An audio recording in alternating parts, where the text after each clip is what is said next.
一辆马车停在一个荒郊野店门口，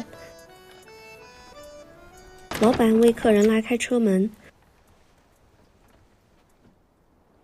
从马车上走下一个衣着鲜亮的女人。她头晕目眩的茫然四顾，目之所及尽是荒无人烟，身后孤零零地耸立着一栋破烂的房子，称它为旅店绝对是一种褒奖。马车夫将女人的行李丢下车，整整一袋现金从包里散落出来，所有在场的人都惊呆了。故事开始于1890年，这一年发生了最后一次由美国政府组织针对印第安人的屠杀行动。这一天，一个印第安首领被击毙，他的妻女成为屠戮者的战利品。杀死他的理由是他曾领导了印第安人战胜白人的战争。在那场战役中，印第安人成功地歼灭了一支由费特曼率领的白人分遣队。今天是一场复仇的围剿，杀了酋长还意犹未尽的士兵把目标转向酋长的妻女。山丘上，一个印第安人低声阻止。他是一个在美军里服役的印第安骑兵中士，而这一天恰巧是他服役的最后一天。老兵迟疑了一会儿，放下了枪。酋长妻子并不感激，他向叛徒吐口水，表示憎恶。这名印第安中士名叫伊莱，他的印第安名叫残狼。他是印第安波尼族的战斗英雄，在美军里也同样的勇猛优秀，颇受下属爱戴。他打算退伍后回到自己的故乡，利用宅地法中美军退役军人可以索要土地的政策，获得几亩用以安身立命，过点烟梦围炉的平静生活。白人同袍建议他去怀俄明州凯恩县找治安官比利，刚杀死的酋长曾经杀死了比利的亲哥哥，也许告诉他仇人已经死的消息，再加上同袍之谊，能够更容易得到土地。但也不要忘记，白人永远与印第安人水火不容。果然，1周之后，他就被挂在烈日骄阳下暴晒，狼狈地勉强用脚尖平衡身体。这一切仅仅因为他想找旅店老板要口水喝。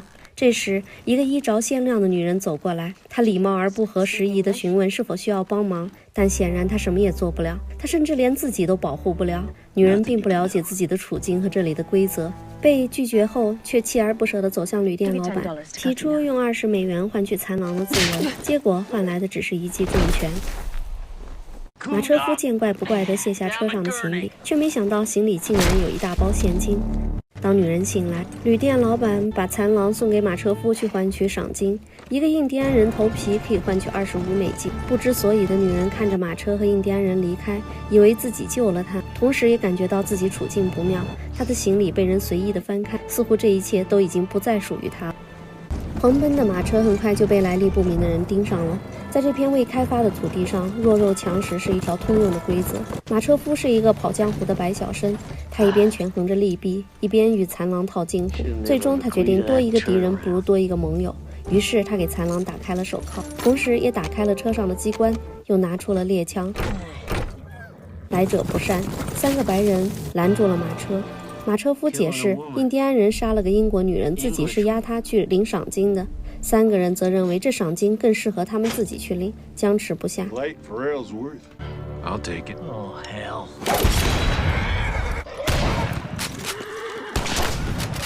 终于枪声四起，残狼瞬间就杀死了3个人。骑上一匹马，自由就在眼前。但他想起那个试图救自己的女人，于是问马车夫女人是不是会死。马车夫说，女人的死是计划之中的，包括死后嫁祸给残狼。说罢看了看自己中枪的伤口，残狼给他留下一把枪。夕阳下，枪声回荡在旷野。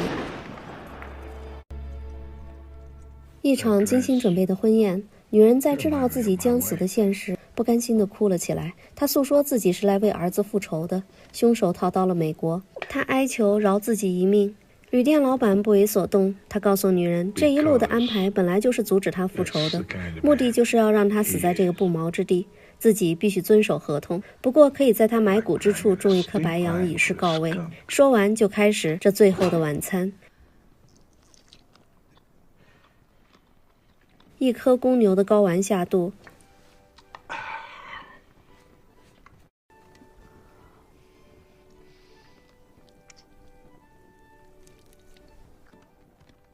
一把刀刺穿后胸。残狼学习了这个黑店，拿回了自己的包和马，正准备离去。女人希望残狼带她一起走，她拿出钱告诉残狼自己要为儿子复仇，然后跪下苦苦哀求。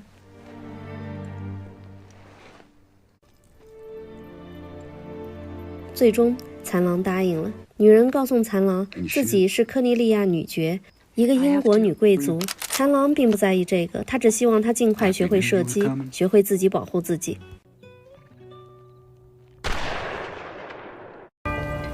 怀俄明州凯恩县新建的霍克斯曼镇正在大兴土木，治安官比利在办公室前喝咖啡。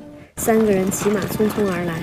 英国贵族特拉福德扔出一个血淋淋的牛胎，他告诉比利，自己重金买来的几百头怀孕的母牛被人杀了，损失惨重，要求严惩凶手。比利厌恶这个傲慢的英国人，特拉认为凶手就是镇上的人，被比利一口否认。比利表示特拉一直拒绝被政府管理，现在牛的事自己只能帮他问一问。特拉也不甘示弱，声称自己最早在这里开垦放牧，现在新的移民来了，侵占了土地，拉铁丝网，自己的牛再也不能自由地放牧。如果比利不管好自己人，那自己就亲自动手。但他的跟班认为干这事儿的人另有其人。3人的目光不由自主投向了莫尔蒙百货器具店的招牌。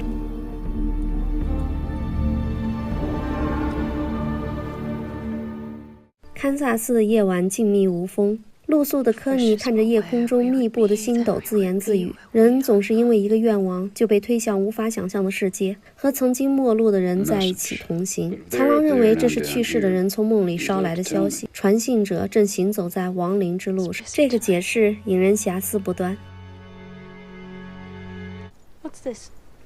残狼用印第安人的方式定位方向，接下来的路要绕到山谷里继续前进。路上再次碰到劫匪，同为印第安人的劫匪曾是残狼的战友，他们邀请残狼加入，被拒绝了。人各有志，任何贫困和不公平都不应该作为作恶多端的借口。劫匪们求人不成就转而求财，他们要求科尼留下皮包。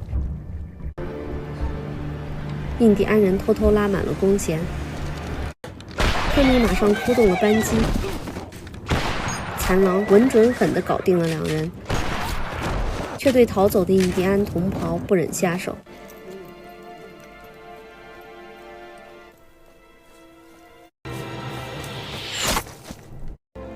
科尼一剑杀死了他。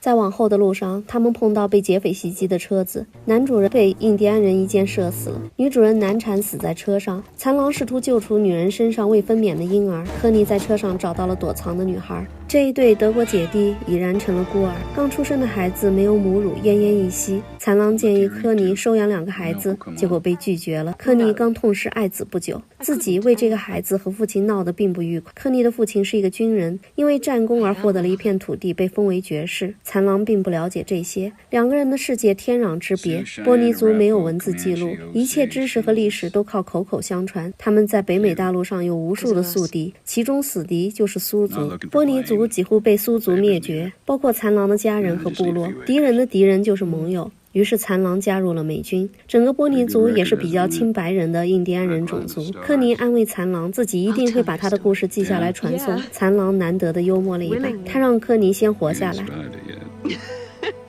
是啊，在这片土地上活下来才是最难的那一部分。他们来到一户拥有土地的印第安人家里，夫妻来自不同的种族，他们都依反基督教。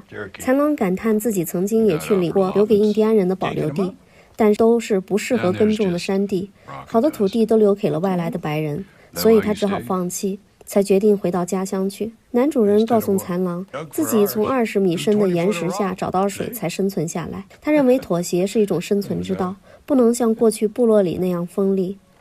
科尼从女主人口中得知，这家人路过了这里，因为车坏了，所以掉了队。他们的大部队正在往南方去，大概5天就能追上。科尼决定把孩子送去，残狼拒绝去南方，因为他曾经带着家人走过同样的路，同样的目的地，同样路过这里，但全家人都死了。悲伤的记忆让他绝不回头。科尼独自上路，他把钱留给了这对印第安夫妻。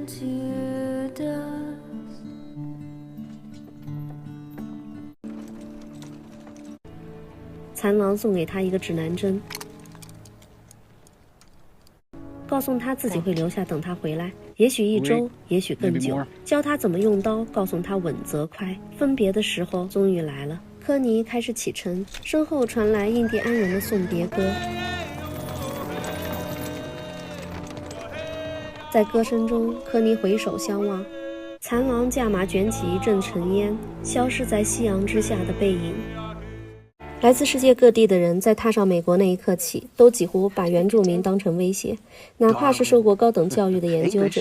他向科尼侃侃而谈自己对天花的了解，以及研究天花疫苗的一些设想，却把印第安原住民比喻成美洲大陆的天花病毒。可惜他还未消灭病毒，就被一个原住民送去见了上帝。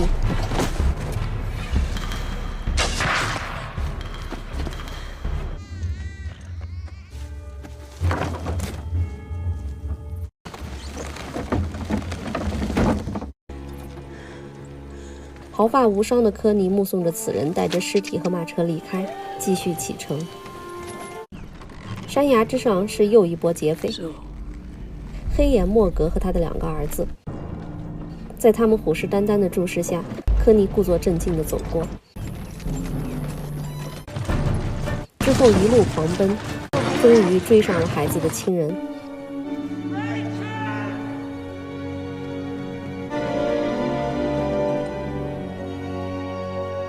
孩子的家人作为感谢，送给科尼一瓶优质的小麦种子，并告诉科尼，那对印第安夫妻农场里的马是孩子亡故父母的马。科尼马上担心起留在农场的残狼，焦虑的他丢下马车，骑马往回赶。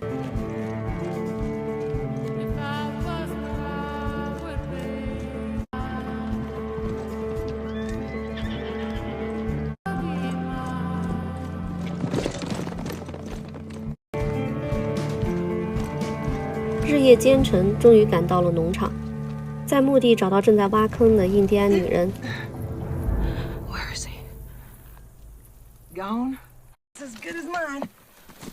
他满口谎言地说残狼带着钱跑了，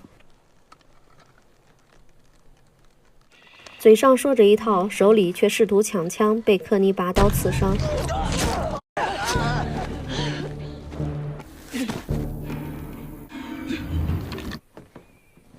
当约翰回到屋里，一支枪管正对着他。It's a shock.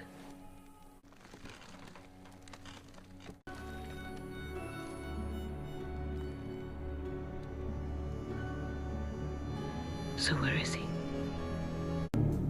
怀俄明州凯恩县霍克斯曼镇，迈尔斯太太发现自家的牛丢了，怒气冲冲地来到托马斯牛公司，找到了自己丢失的牛。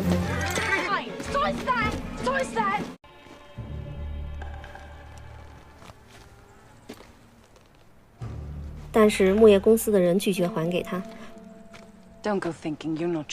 谎称那是无主野牛。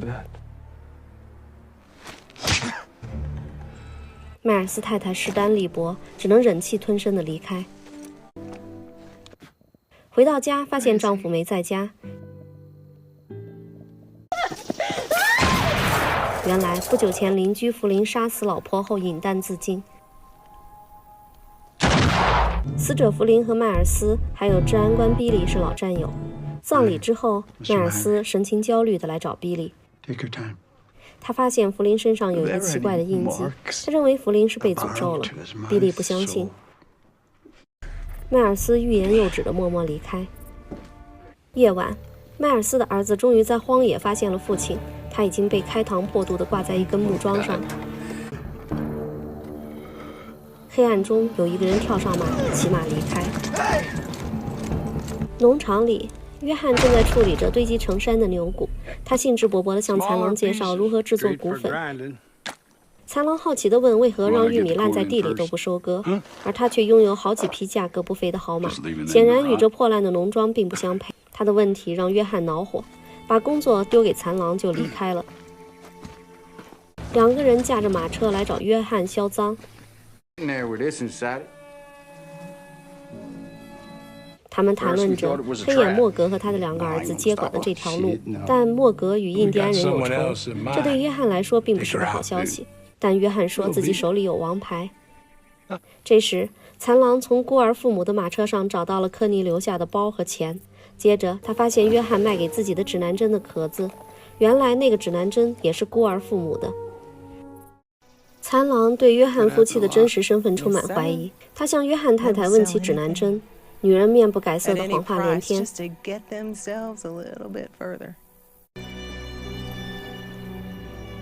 之后，残狼又从烧骨粉的炉子里翻出了人骨，这让残狼彻底看清了2人的真面目。于是牵着马就要走，约翰跳出来阻止。残狼把指南针的皮壳丢了出来，当面揭穿这是与匪盗勾结、合作抢劫并销赃的黑店。约翰狡辩，比起那些偷走原住民土地的白人，自己做的这点又算得了什么？残狼没兴趣听这些借口，上马就准备离开，被女人用上过麻药的飞镖麻倒。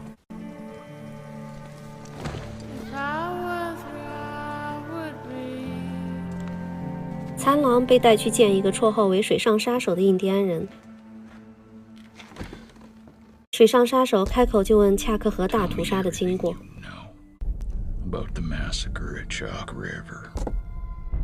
这是15年前的事儿，也就是1875年的怀俄明州恰克河。在这一天，刚到美国1个多星期的托马斯正在为筹备畜牧公司而四处采购。他穿着一件向印第安夏安人买来的外套，颇为扎眼。此时的美国白人非奸即盗，既没有道德也没有诚信。一听托马斯身价不凡，立马坐地起价，掏出枪明抢。从小养尊处优的托马斯直接被唬住了。他的下属莫尔蒙不吃这一套，以对方家人为威胁完成了交易。Do I look like a gentleman to you?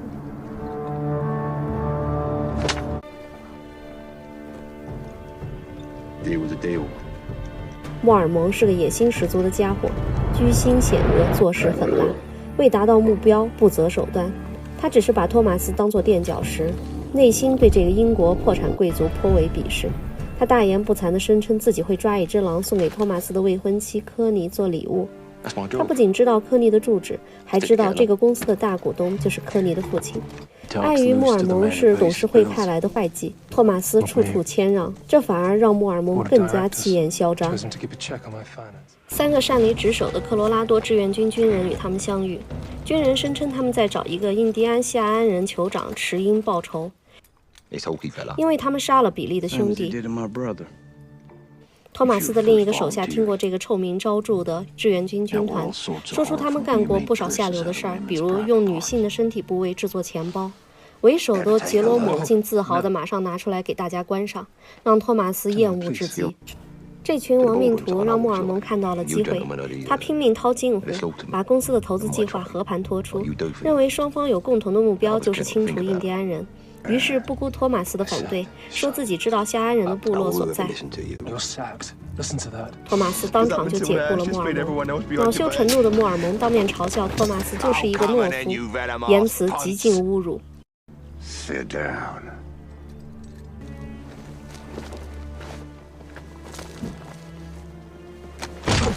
杰罗姆直接打翻了托马斯，然后起身与莫尔蒙前往夏安人的部落。当托马斯满脸血迹地爬起来时，平原上回荡着枪声，如同屠宰场一般。托马斯愤愤地想去拿枪，但是被下属死死地控制住。对方人多势众，去军团总部报告更安全。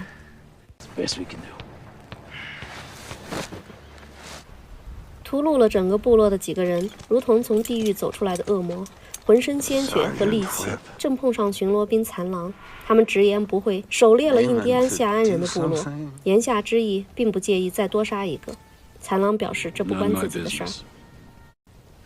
杰罗姆得意地离开，比利还不忘向残狼挑衅。莫尔蒙的马上挂着血淋淋的头皮，他们屠戮了整个村子，没有发现迟因，报复只是他们为杀戮无辜寻找的借口罢了。水上杀手听完了残狼的叙述，悲伤地说，那些被杀的就是他自己的亲人。他暗念着仇人的名字：杰罗姆、比利、弗林、莫尔蒙。同年的伦敦，莫尔蒙找到科尼，他谎称托马斯因为屠杀印第安部落而被抓，关在一个枯井里等死，需要科尼筹一些救命钱。正当科尼筹好钱，邮差送来了托马斯的信。科尼当面揭穿了莫尔蒙的谎言，杀印第安人被关入枯井的正是莫尔蒙自己。他私自挪用了筹备牧场的钱，救了自己的命，然后偷偷地和杰罗姆逃回英国，想找科尼骗一笔钱。被识破的莫尔蒙凶相毕露，眼前的美女和桌上的钱让他面露狰狞。他就地侮辱了科尼，并抢走了钱。Get out.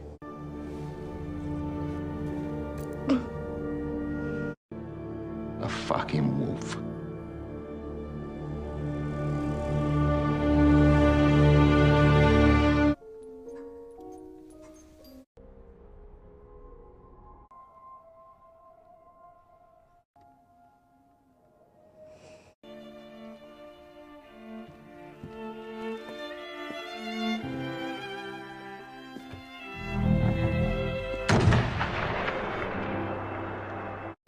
这时，愤怒的科尼毅然开启了前往美国的复仇之旅。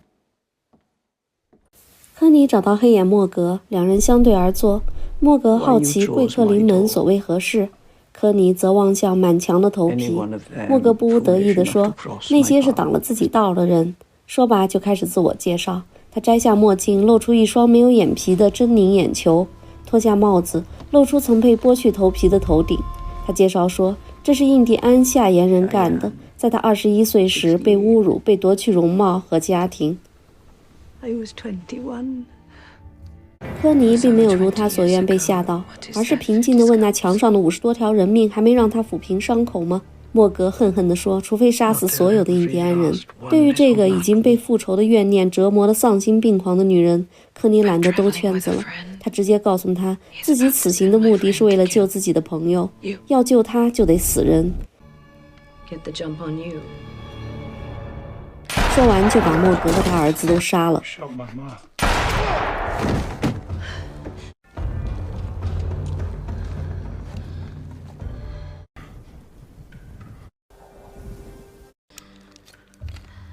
当他犹豫要不要放走莫格另一个儿子时，谷仓里一个印第安男孩及时补刀。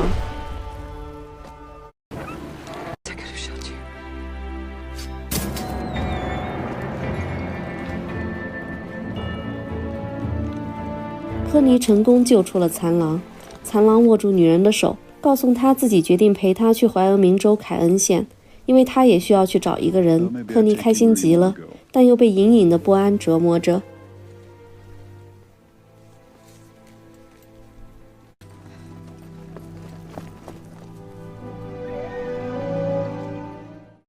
顶着满天的星河，残狼教科尼认识指示方向的星星。他正想说排解孤独的方法，科尼就动情地说自己会想他，这让残狼一愣，暧昧又有些尴尬。科尼马上转移话题，问残狼为何不回故乡。残狼说，时过境迁，故乡已物是人非。残狼发现科尼一直戴着手套，科尼谎称淑女必须回到家才脱手套，但自己没有家了。相依为命的儿子也死了，就埋在曾经生活的庄园里，那尊坟墓就是自己的家。残狼拿出珍藏的小骨头，说那是亡妻生前的幸运符，他每天带在身边，祈求家人平安。现在这个东西就是自己的家，所以家并不在遥远的地方，心安之处即是家。终于惺惺相惜的两人情不自禁地相拥，但科尼马上就挣脱开，跑入旷野，发疯地用泥土搓洗自己的身体，满满的痛苦和绝望。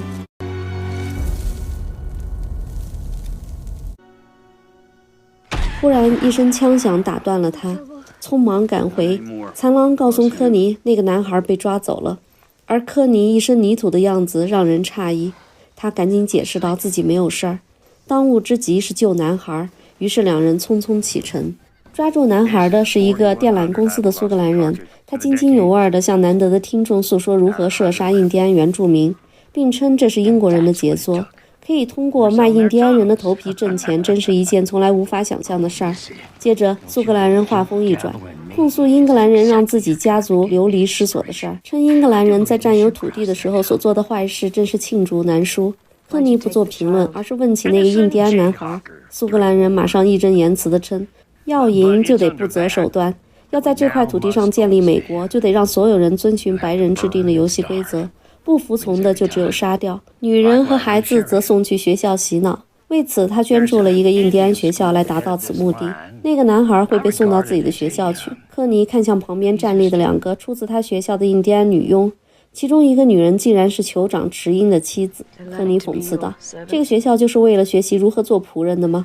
苏格兰人一脸无耻地说：“印第安人如果想生存，就必须接受这样的事实。”残狼冷冷地接话：“绝路一条罢了。”苏格兰人发现一通说教却没有打动2人，颇感无趣，于是让酋长之妻去收拾餐具，准备送客。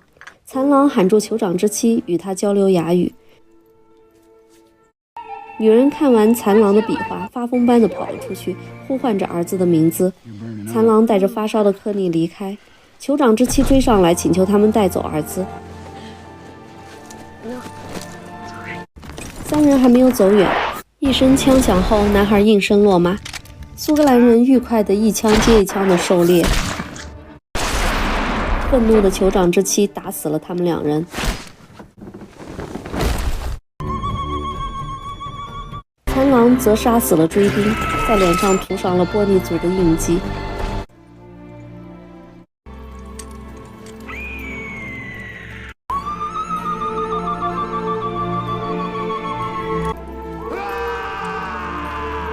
这场来自印第安人短暂的胜利，以酋长之妻之死而告终。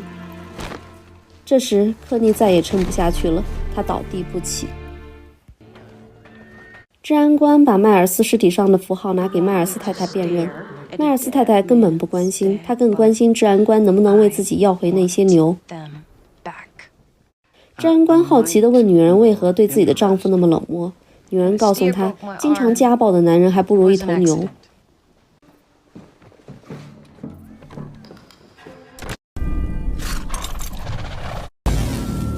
一个神秘的人点燃了托马斯的草垛，杀死了看守，脱下头皮离开了。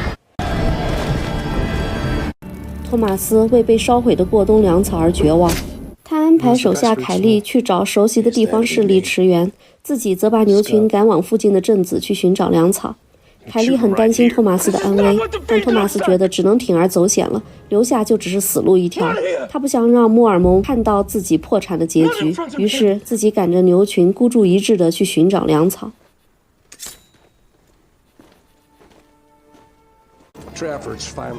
牛群经过镇子，牛身上的印记让治安官发现了与尸体上的印记一样。托马斯毫不掩饰地告诉他恰克和大屠杀的经过，承认2人身上的印记是自己干的，因为那是需要永远被记住的耻辱。那些印第安人就埋在这个镇子的下面，但2个人却不是自己杀的。紧接着，治安官在迈尔斯家里发现了墙上挂着的照片，发现迈尔斯和弗林都是费特蒙战役的士兵。顺藤摸瓜，让人想到后面的恰克河大屠杀。于是治安官又问起恰克河，迈尔斯太太说，迈尔斯偶尔会去那个地方，这令治安官心生疑窦。回去后，马上让手下去驻军总部询问迈尔斯、弗林、杰罗姆被开除军籍的事儿。军官反馈原因是擅离职守和嫖妓。还有一个平民交了罚金，但这说法明显站不住脚。军官最后让他去询问当时被抓住时那个妓院的老板娘。当他找到这个老鸨时，看到的是一张被梅毒腐蚀的面目狰狞的脸。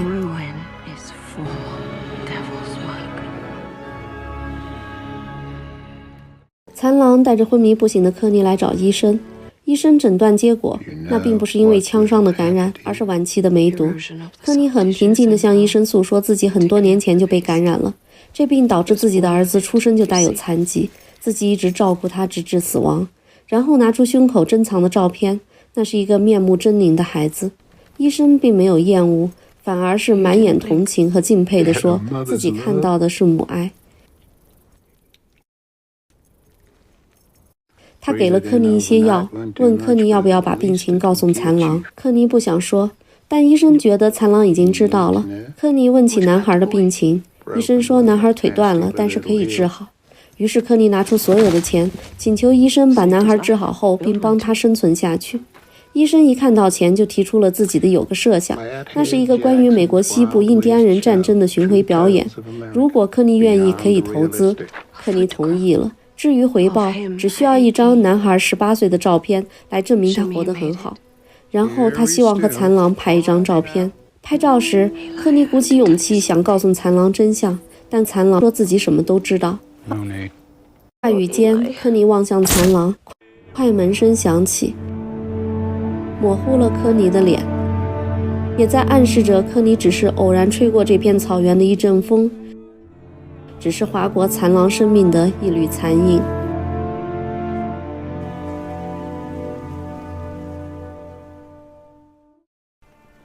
治安官的手下发现镇上来了2个陌生人，男人要找死去的迈尔斯，女人要找正在山上打井的莫尔蒙，于是自告奋勇地给他们带路。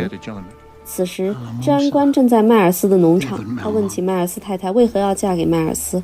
迈尔斯太太说，因为莫尔蒙骗走了自己父亲的钱，还强奸了自己。当发现怀孕后，就和迈尔斯凑合过日子。这时，农场附近，凯莉浑身是伤的独自回来了。迈尔斯太太和治安官把她扶起来，正遇上科尼和残狼，一切都在这里真相大白。原来恰克和大屠杀后，4个人都跑到妓院染上了梅毒，弗林自杀了，迈尔斯被杰罗姆灭了口。托马斯的粮草也是杰罗姆烧的，现在又射伤了去找粮草的凯莉。迈尔斯太太听到莫尔蒙有梅毒，大吃一惊，他的儿子更是冲动的拿起剑就冲出去要找莫尔蒙拼命。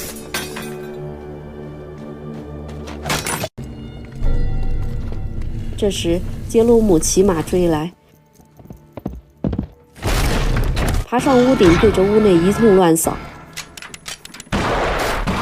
凯莉瞬间就被打死了。残狼冲出屋子，向着杰罗姆开枪。中枪的杰罗姆夺路而逃。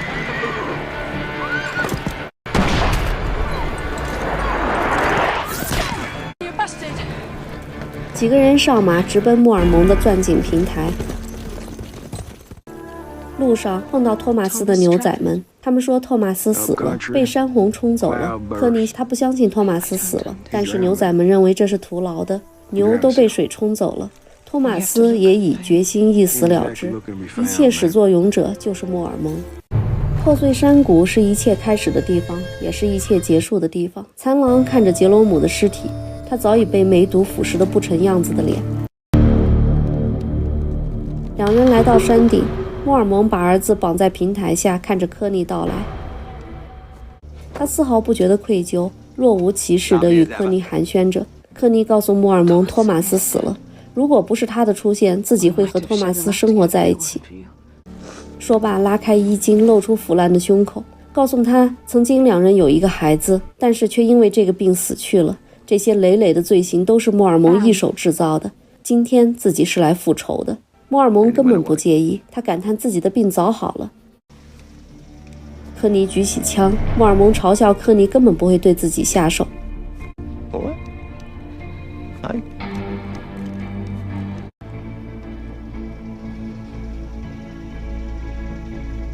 迈尔斯太太则果断地一枪把他放倒，枪声响起时，科尼也晕了过去。残狼上前了结了这个大魔头。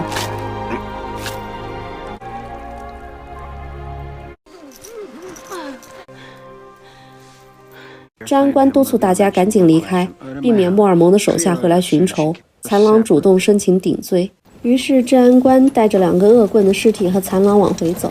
路上，治安官放了残狼，让他永远不要回来。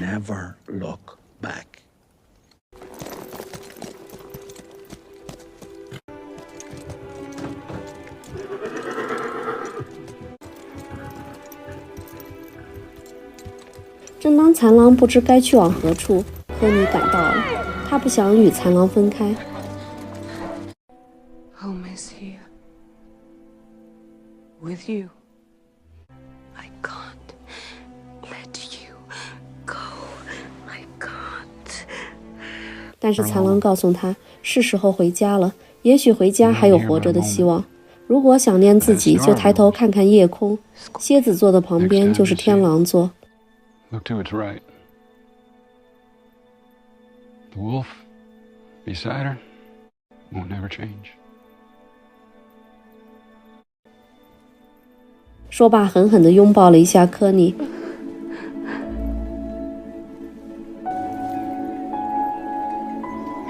留下了一个决绝的背影。Sweet seed. 科尼把小麦种子给了残狼，残狼把亡妻的礼物给了科尼，两人就此别过，从此天涯相隔。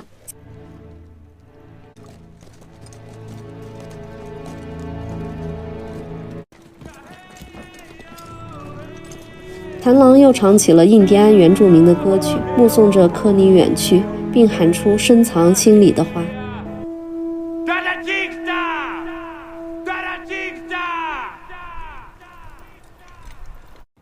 13年后，1903年的伦敦，天色将晚，科尼坐上马车赶往温莎伯克郡，那里正在上演一出关于印第安人的剧目，正是科尼赞助的那个医生的项目。主演是池英的儿子，那个印第安男孩。他认出了曾经的救命恩人，高兴地告诉科尼自己去了很多地方，特别喜欢的地方是有火车的高山，那是托马斯的家乡。科尼说，但男孩并不知道托马斯是谁。科尼问他想回家吗？他说不想，他不想变成一个美国人，自豪地说自己是夏延族酋长池英的后人，以及一大串名号。科尼说，总不能永远活在戏里吧，这只是一个马戏团。男孩自嘲地说，是一个动物园而已，但马上又兴奋地说自己将扮演残狼，救了一个白种女人。科尼拿出残狼给自己的信物，把它交给男孩。男孩掀起科尼的面纱，不顾他丑陋的面容，亲吻了他，然后告诉他这并不怪他。 But not for you. 说完，回到了帐篷里，里面传来对残狼的介绍声。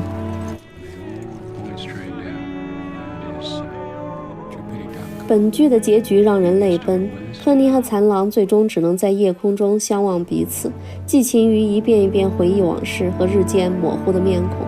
相比爱情，生命太短暂了，多少时间都无法填满思念和遗憾。对于世界来说，一个文明也太短暂了，短到还未学会用文字去记录，就已经消亡于屠戮。自以为先进的文明总是傲慢地藐视和灭绝落后的文明，就如同人类傲慢地决定着其他物种的存亡一样。印第安文明最终只能存活在马戏团里，沦为供人欣赏的猎奇表演。这个结局颇为让人唏嘘。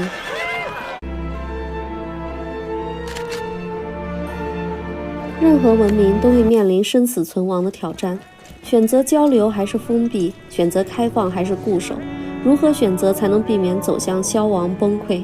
其实历史已经给出了答案。